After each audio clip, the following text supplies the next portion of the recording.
Perkenalkan, kami dari kelompok 9 yang terdiri dari saya, Rio Permatahati, lalu ada rekan saya, Filja Hasyati, Siti Taslia, dan Siti Nurhamidah Auliani.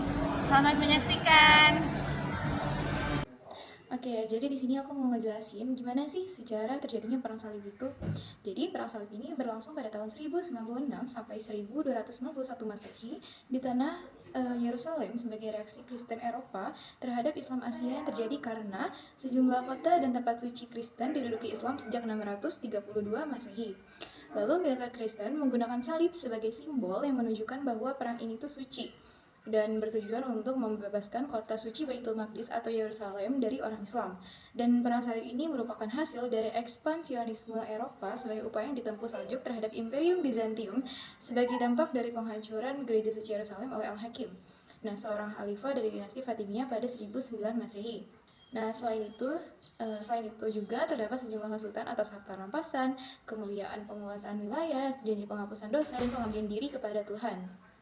Nah, pada Perang Salib III ini terdapat kisah yang sangat menarik yang dimana bertemulah Raja Salahuddin Al-Ayyubi dan juga Raja Richard I dari Inggris yang bergelar Berhati Singa yang merupakan komandan Perang Salib.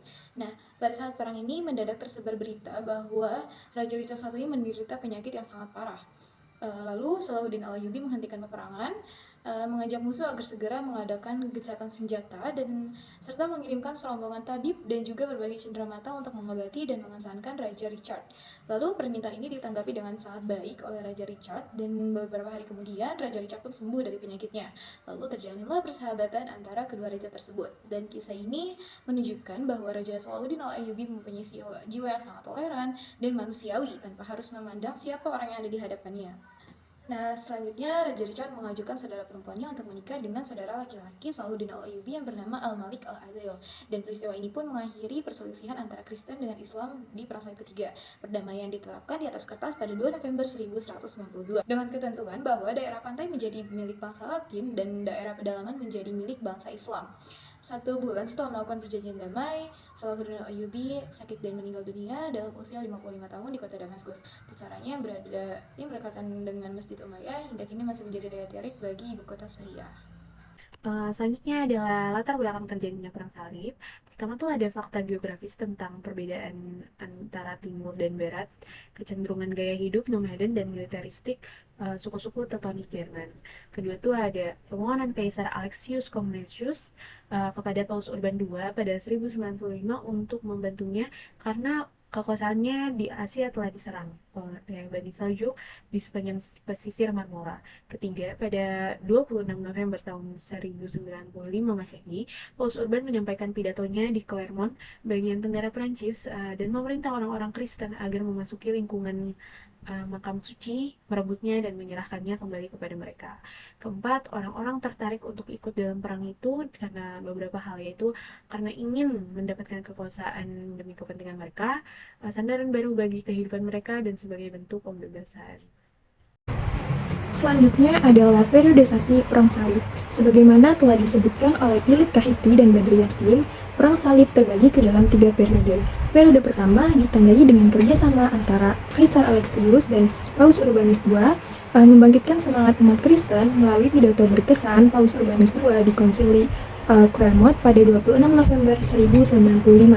Pidato ini menyebar ke seluruh Eropa, mendorong negara-negara Kristen untuk mempersiapkan bantuan bagi penyerbuan, yang kemudian menjadi gerakan spontan yang diikuti berbagai lapisan masyarakat. Angkatan Salib pertama berhasil menduduki Antioquia dan Miraton, Norman, serta menaklukkan Yerusalem. Namun, muncul pahlawan Islam yaitu Imaduddin Zanki yang berhasil mengalahkan tentara Salib dan merebut kota Edessa, sebuah kota keuskupan penting bagi orang Kristen. Periodisasi kedua. Setelah Edessa jatuh ke tangan Imaduddin Zanki pada periode pertama, di periode kedua, kejatuhan Edessa ini menimbulkan berbagai ketegangan di seluruh Eropa. Hal ini menyebabkan Perang Salib kedua terjadi di bawah pimpinan Raja Jerman dan Raja Prancis. Namun, kekuatan militer gabungan ini tidak membuahkan hasil. Sultan Salahuddin Al-Ayyubi mampu menguasai kembali Damaskus, Yerusalem, dan Arch, pos utama tentara Kristen. Pada periode ketiga, kegagalan sebelumnya memicu protes dari orang-orang Kristen. Kaisar Jerman, Raja Prancis, dan Raja Inggris membentuk tentara gabungan untuk berperang selama 3 tahun. Mereka mengajukan perdamaian yang membagi daerah pesisir untuk orang Latin dan daerah pedalaman untuk orang Muslim, serta membolehkan rakyat dari kedua belah pihak untuk saling memasuki wilayah tanpa gangguan. Setelah perjanjian ini, Salahuddin Al-Ayyubi meninggal pada tahun 1193. 2 tahun kemudian, Paus Celestine menginisiasi kembali Perang Salib, dan tentara Salib menyerbu Silsilah dan Beirut, tetapi dikalahkan oleh Aidil, putra Salahuddin Al-Ayyubi. Pada periode ini juga muncul pahlawan wanita Islam, yaitu Sajar al-Dur, yang berhasil menghancurkan pasukan Louis dari Prancis dan menangkapnya. Kemudian menunjukkan kebesaran Islam dengan membebaskan Raja Louis dan mengizinkannya kembali ke Prancis. Sehingga pada periode ketiga ini dapat diketahui bahwa kaum muslimin berhasil memperoleh kemenangan kembali dengan mempertahankan Yerusalem. Adapun dampak-dampak dari Perang Salib ada dua, yaitu dampak bagi dunia Eropa. Yang pertama, Perang Salib menimbulkan beberapa akibat penting bagi sejarah dunia karena membawa Eropa ke dalam kontak langsung dengan dunia Islam. Melalui inilah hubungan antara Barat dan Timur terjalin. Pengajuan orang Timur yang progresif dan maju pada saat itu menjadi daya dorong bagi intelektual Eropa Barat. Hal itu memerankan bagian yang penting bagi munculnya Renaissance di Eropa. Yang kedua, menambah kepentingan Eropa di lapangan perniagaan dan perdagangan.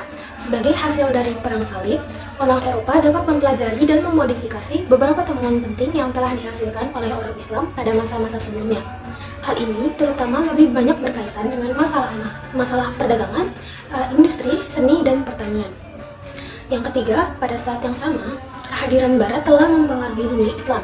Ornamen-ornamen gereja berpengaruh terhadap seni gaya bangunan masjid, seperti terjadi pada Masjid Al-Azhar di Kairo. Hal ini membuktikan terjadinya difusi kebudayaan Barat dan Timur terjadi pada masa Perang Salib. Pada akhirnya, difusi tersebut telah menjadi landasan bagi kebangkitan Renaissance di Eropa. Selanjutnya ada dampak bagi dunia Islam. Yang pertama, dunia Islam mengalami kemunduran dalam segala bidang kehidupan.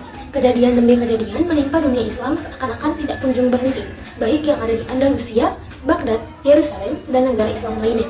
Gejala deklinasi dunia Islam di Andalusia dimulai sekitar abad 11 yang ditandai dengan perebutan kembali kota Toledo atau Spanyol oleh Raja Alfonso VI dari Leon dan Castilla pada tahun 1085, sementara di belahan timur ditandai dengan perebutan kekuasaan Abbasiyah oleh Turki pada tahun 1055. Mulai dari peristiwa-peristiwa inilah yang menandai titik balik dunia Islam dari keadaan sebelumnya. Mulai abad 11, dunia Islam mengalami berbagai macam krisis yang demikian parah, baik krisis keagamaan, politik, kenegaraan, sosial, ekonomi, dan pendidikan dan kebudayaan.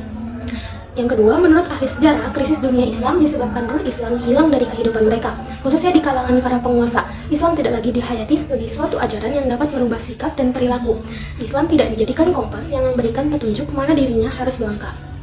Yang ketiga, kondisi kemunduran Islam semakin diperparah lagi oleh bangsa-bangsa Eropa telah bangkit dari tidurnya. Berbagai macam teknologi telah mereka temukan, termasuk teknologi yang berhubungan dengan perang. Melalui berbagai peralatan yang dimilikinya, mereka datang ke negeri-negeri Islam untuk menjajah kekayaan serta memurtadkan umat Islam dengan penuh kelicikan dan tipu daya. Sejak abad 16, praktis dunia Islam yang membentang dari Maroko sampai Merauke, tidak ada satu negeri pun yang bebas dari penjajahan bangsa-bangsa Eropa. Wassalamualaikum warahmatullahi wabarakatuh.